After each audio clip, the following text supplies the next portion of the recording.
বিগত এক সরকার যে ছিলেন 17 বছর, এ কতটা জালেম ছিল।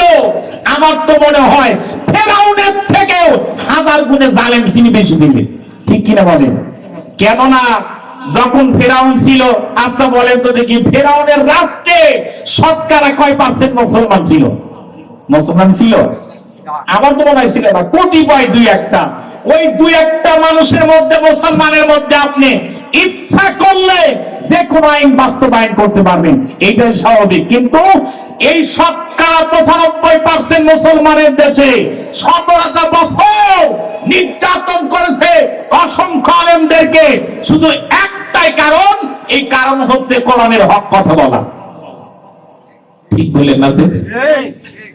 এত ঠিক বলে না। ঠিক কালকে সকালবেলা চা খায় বলেন, নয় বিকেলে চা খাওয়ার ঠিকটা বলেন নাকি বলেন? জালেম কম ছিলেন না, হাজার হাজার আলেমদেরকে জেলের মধ্যে রেখেছেন বিনা অপরাধে।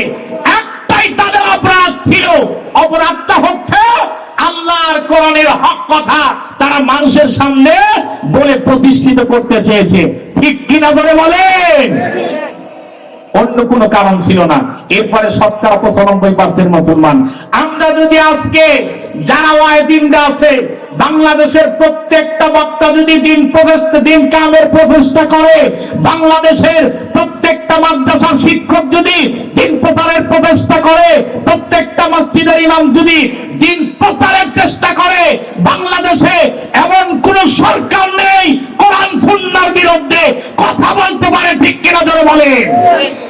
এই রকম সরকার বাংলাদেশের ক্ষমতায় থাকার সাহসী পাবে না ইসলামের বিপক্ষে কথা বলে।